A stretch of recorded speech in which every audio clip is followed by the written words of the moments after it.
Shalom Bapak Ibu yang dikasihi oleh Tuhan, kembali kita akan belajar bersama-sama.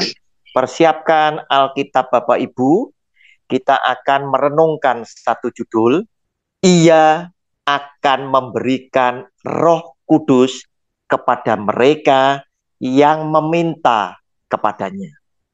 Bapak Ibu, Roh Kudus oleh Tuhan akan diberikan kepada saudara dan saya yang dengan kesungguhan hati meminta kepada Tuhan.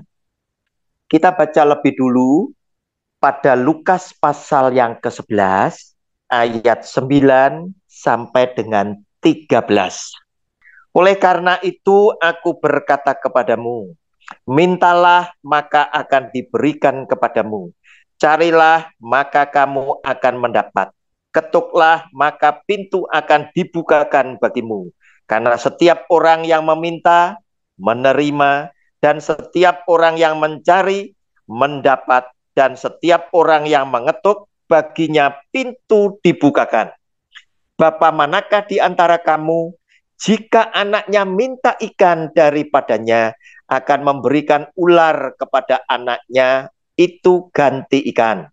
Atau jika ia minta telur, akan memberikan kepadanya kala jengking. Jadi, jika kamu yang jahat tahu memberi pemberian yang baik kepada anak-anakmu, apalagi Bapamu yang di sorga, Ia akan memberikan Roh Kudus kepada mereka yang meminta kepadanya. Bapak Ibu, sungguh baik sekali apa yang ada di dalam hati Tuhan. Ketika saudara dan saya sungguh-sungguh meminta kepada Tuhan, Dia akan memberikan yang terbaik yang Dia miliki, yaitu Roh Kudus. Itu diberikan kepada saudara dan saya untuk menyertai kehidupan Anda dan saya. Teristimewa kepada Anda dan saya, orang-orang yang sengaja berdoa dengan doa yang sungguh-sungguh. Doa yang minta bukan sesuatu yang jasmani yang terlalu tinggi. Yaitu salah satunya berdoa demikian. Tuhan, tuntunlah aku ke dalam jalan hidup yang benar. Aku mau sungguh-sungguh bertobat dan mengikut akan petunjuk firman-Mu. Agar supaya aku boleh menjadi anak yang Kau kasih dan sangat mengasihi Engkau. Saudara, doa yang seperti ini saya yakin adalah doa yang pasti akan direspon oleh Tuhan, dan Tuhan akan memberikan seorang penuntun, seorang penolong, seorang penghibur, yaitu Roh Kudus boleh tinggal di dalam hidup saudara dan saya. Sebab dari bacaan ini tadi, saya ulang, saya bacakan Lukas 11 ayat yang ke-13 saja, yang berkata begini. Jadi, jika kamu yang jahat, maksudnya kita, Bapak yang di dunia yang jahat ini, tahu memberi pemberian yang baik kepada anak-anakmu, apalagi Bapamu yang di sorga, Ia akan memberikan Roh Kudus kepada mereka yang meminta kepadanya. Bapak Ibu, luar biasa, Roh Kudus memang disediakan kepada saudara dan saya yang meminta kepada Tuhan. Nah, setelah saya mengetahui apa yang tertulis di dalam kitab suci, firman yang keluar dari mulut Tuhan Yesus sendiri, saya prihatin. Sebab ada beberapa ya gereja maupun pembicara, pendeta, pengajar kitab suci yang mengajarkan, memberikan satu kesan seakan-akan menjadi orang percaya itu tidak mudah menerima Roh Kudus, tidak mudah bisa mendapatkan Roh Kudus di dalam hidupnya. Padahal jelas dikatakan di sini, Roh Kudus ini akan diberikan oleh Tuhan kepada saudara dan saya yang memintanya. Artinya, Tuhan tidak mempersulit. Roh Kudus itu boleh tinggal dalam hidup saudara dan saya. Dan itu akan terjadi ketika kita dibaptis dalam nama Bapa, Anak, dan Roh Kudus. Sebab orang yang dibaptis adalah orang yang sudah mengaku percaya kepada Yesus Kristus Tuhan sebagai Tuhan dan Juru Selamatnya pribadi. Otomatis dia dibaptis dalam nama Bapa, Anak, dan Roh Kudus, dan orang tersebut saya yakini sudah menerima Roh Kudus. Sebab apa? Sebab ada begitu banyak di dalam catatan kitab suci yang perlu kita baca dan kita renungkan, yaitu dari Yohanes pasal 14, Yohanes pasal 14 ayat 15 sampai dengan 17. Apa yang dikatakan di sana? Jikalau kamu mengasihi aku, kamu akan menuruti segala perintahku. Aku akan minta kepada Bapa, dan Ia, Bapa huruf besar, akan memberikan kepadamu seorang penolong yang lain, supaya Ia menyertai kamu selama-lamanya, yaitu Roh kebenaran. Dunia tidak dapat menerima Dia, sebab dunia tidak melihat Dia dan tidak mengenal Dia. Tetapi kamu mengenal Dia, sebab Ia, Roh Kudus, menyertai kamu dan akan diam di dalam kamu. Kita mesti percaya dengan sabda Tuhan Yesus, karena Dia yang mengatakan hal tersebut, bahwa Roh Kudus akan menyertai kamu dan tinggal di dalam kamu. Nah, oleh karena itu, jangan memberikan satu pengajaran yang membuat orang-orang Kristen jadi bingung, jadi bimbang. Apakah benar di dalam hidupku aku disertai oleh Roh Kudus? Sebab kata pengajaran itu bukti bahwa engkau disertai Roh Kudus, engkau harus berbahasa roh. Padahal tidak semua orang Kristen itu berbahasa roh. Karena bahasa roh itu terkait dengan karunia-karunia Roh Kudus. Hati-hati Bapak Ibu ya. Kita lihat semua rasul, tidak semua rasul bicara tentang bahasa roh. Murid-murid dari para rasul, Timotius dan kawan-kawan, Stefanus dan kawan-kawan, tidak banyak bicara tentang bahasa roh. Ya, oleh karena semua itu karunia-karunia Roh Kudus dikaruniakan oleh Tuhan secara khusus kepada masing-masing pribadi. Artinya, masing-masing pribadi itu bisa punya karunia Roh Kudus yang tidak sama, yang berbeda. Tujuan Tuhan supaya masing-masing pelayan Tuhan itu bersinergi, bekerja sama, saling memperlengkapi, dan masing-masing pelayan Tuhan ditugaskan di tempat-tempat tertentu yang berbeda. Tentunya juga diberi karunia-karunia yang berbeda dengan maksud dan tujuan Tuhan untuk memperlengkapi mereka menjalankan tugas masing-masing. Bapak Ibu, kemudian kita lihat apa yang dikatakan di situ dalam Yohanes pasal 16 ayatnya yang ke-7 mengenai pekerjaan penghibur.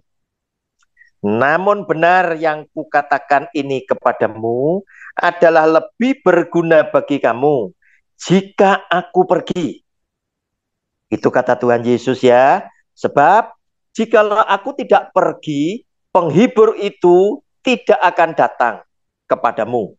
Tetapi jikalau aku pergi, aku akan mengutus dia kepadamu. Bapak Ibu, ini merupakan peneguhan bahwa memang Roh Kudus itu diutus oleh Tuhan Yesus. Itu disediakan oleh Tuhan Yesus bagi saudara dan saya yang meminta kepadanya. Roh Kudus akan tinggal di dalam kita dan dia akan menyertai kita sampai kepada akhir zaman. Bapak Ibu, setelah Roh Kudus tinggal di dalam hidup saudara dan saya, ya, apa dampak positifnya kita sebagai orang percaya yang disertai oleh Roh Kudus? Bapak Ibu, tentunya setelah Anda sadar, nasihat saya lebih dahulu. Jika engkau yakin hidupmu disertai oleh Roh Kudus, Roh Kudus tinggal di dalam hidupmu, yang pertama, jangan dukakan hati Roh Kudus dengan kamu tetap berbuat dosa. Tetapi hiduplah benar, hiduplah kudus, sehingga dia akan merasa nyaman tinggal di dalam engkau. Tinggal untuk menyertai hidupmu. Sebab dia adalah kudus. Bapak Ibu, kita lihat sekarang apa yang dia mau lakukan untuk hidup saudara. Yohanes pasal 14. Ayatnya yang ke-26. Tetapi penghibur, yaitu Roh Kudus, yang akan diutus oleh Bapa dalam namaku. Dialah yang akan mengajarkan segala sesuatu kepadamu. Bapak Ibu, poin pertama ketemu, saudara garis bawahi. Dialah berarti Roh Kudus yang akan mengajarkan segala sesuatu kepadamu. Kepada saudara dan saya, Roh Kudus akan mengajarkan segala sesuatu di dalam kehidupan ini, yang baik dan yang benar. Dan poin kedua, Roh Kudus akan mengingatkan kamu akan semua yang telah kukatakan, yang telah Yesus Kristus sabdakan kepadamu. Yaitu Anda dan saya oleh Roh Kudus akan diingatkan dengan firman Tuhan. Otomatis, Bapak Ibu, orang yang dipenuhi oleh Roh Kudus akan hidup benar dan berkenan di hati Tuhan. Sebab yang pertama, Roh Kudus yang akan mengajarkan kepada Anda dan saya tentang segala sesuatu. Berarti apa? Semua di dalam kehidupan ini, yang baik dan yang benar. Yang kedua, dia mengingatkan saudara dan saya tentang firman Tuhan. Otomatis, Bapak Ibu, Anda yang peka terhadap suara Roh Kudus, yang seringkali bergema di dalam hati kita, mengakibatkan otak kita mengerti, ketika Anda akan melakukan perbuatan dosa, pasti ada yang mengingatkan, jangan kamu lakukan, enggak layak, enggak pantas, kamu adalah anak Tuhan, kamu adalah seorang hamba Tuhan, dan lain sebagainya. Itu karena apa? Roh Kudus yang menyertai saudara dan tinggal di dalam hidupmu. Bapak Ibu, tidak cukup untuk 2 poin saja. Ternyata Roh Kudus berkarya di dalam hidup saudara lebih daripada itu. Di dalam Yohanes pasal 16, ayatnya yang ke-13, kita jumpai lagi 2 poin lagi. Demikian bunyi firman-Nya. Tetapi apabila ia datang, yaitu Roh kebenaran, ia akan memimpin kamu ke dalam seluruh kebenaran. Bapak Ibu, poin ketiga, silakan Anda catat. Ia akan memimpin kamu ke dalam seluruh kebenaran. Berarti orang yang dipenuhi oleh Roh Kudus adalah orang yang dimana Roh Kudus menyertai hidupnya dan mau tinggal di dalam hidup seseorang tadi. Roh Kudus yang adalah Tuhan akan memimpin saudara dan saya ke dalam seluruh kebenaran. Tutur kata Anda cara berpikir Anda, perbuatan dan tindakan Anda, semuanya bicara tentang kebenaran. Ya, Bapak Ibu, itulah yang dikatakan sesuai dengan kitab suci bahwa ia akan memimpin saudara dan saya ke dalam seluruh kebenaran. Kita lanjutkan pembacaan ayat 13 tadi. Sebab ia tidak akan berkata-kata dari dirinya sendiri, tetapi segala sesuatu yang didengarnya itulah yang akan dikatakannya. Dan ia akan, poin keempat, dan ia akan, Roh Kudus akan memberitakan kepadamu hal-hal yang akan datang.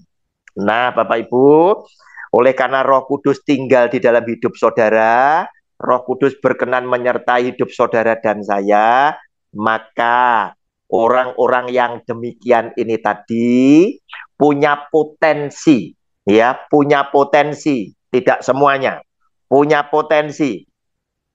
Roh Kudus akan memberitahukan kejadian-kejadian yang akan datang, baik untuk kehidupanmu bersama keluarga atau untuk keadaan zaman di mana engkau tinggal di sana, daerahmu, negerimu, atau dunia. Terserah kehendak Tuhan. Jadi, orang-orang yang disertai oleh Roh Kudus punya potensi bisa dipakai oleh Tuhan sebagai penyambung lidah Tuhan. Bisa bernubuat.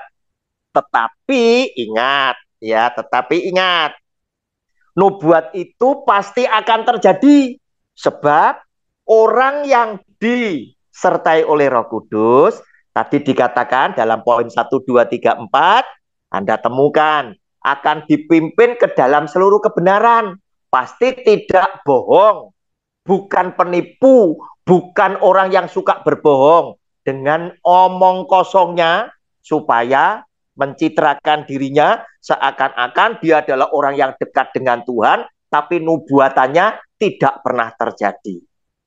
Bapak Ibu, itulah yang akan dikerjakan oleh Roh Kudus di dalam hidup saudara dan saya ketika dia berkenan tinggal di dalam hidup kita dan menyertai kita.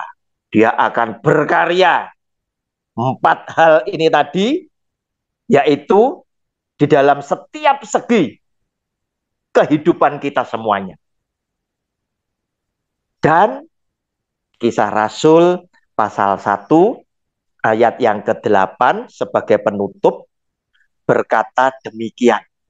Kisah Rasul pasal 1 ayat yang ke-8 berkata demikian.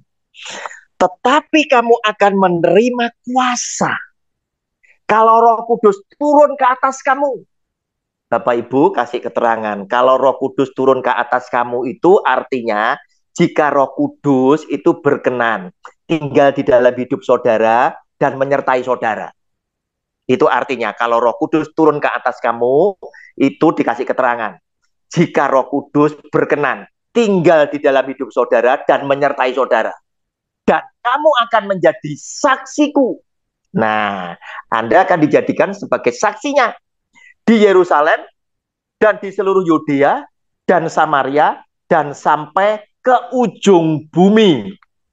Nah, Bapak Ibu dijadikan saksi untuk apa? Untuk menceritakan tentang kebenaran firman dan kehidupan Tuhan Yesus. Jadi, jika Anda adalah saksi, Anda tidak boleh diam. Anda harus bersuara, menyuarakan tentang kisah Tuhan Yesus, tentang sabda firman Tuhan Yesus. Dan jika ada orang-orang di sekeliling saudara yang mengajarkan firman Tuhan Yesus dengan sengaja diselewengkan, ajaran yang disesatkan, Anda nggak boleh diam. Sebab ada pendapat orang yang diam berarti setuju. Artinya ketika Anda diam dan Anda menyaksikan di depan mata Anda ada sesuatu yang salah, berarti Anda ikut di dalam kejahatan tersebut. Oleh karena itu, jangan pernah jemu Anda meluruskan ajaran-ajaran zaman sekarang yang menyimpang daripada kitab suci.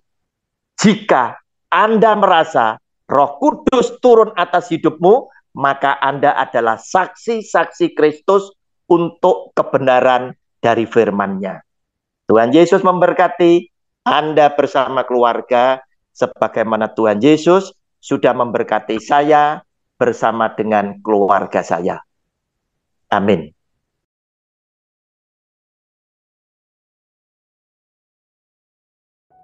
Shalom kepada semua penonton video saya. Jika Anda merasa terberkati dengan video saya, jangan lupa bantu like dan share ke semua saudara-saudaramu. Saya sedang berjuang bersama Anda menegakkan kebenaran firman Tuhan di zaman yang semakin jahat ini. Terima kasih banyak atas dukungan dan empatinya kepada saya. Selamat berjuang dan melayani Tuhan kita, Yesus Kristus. Salam damai buat semua keluarga dari saya, Evangelis Roni Suwono.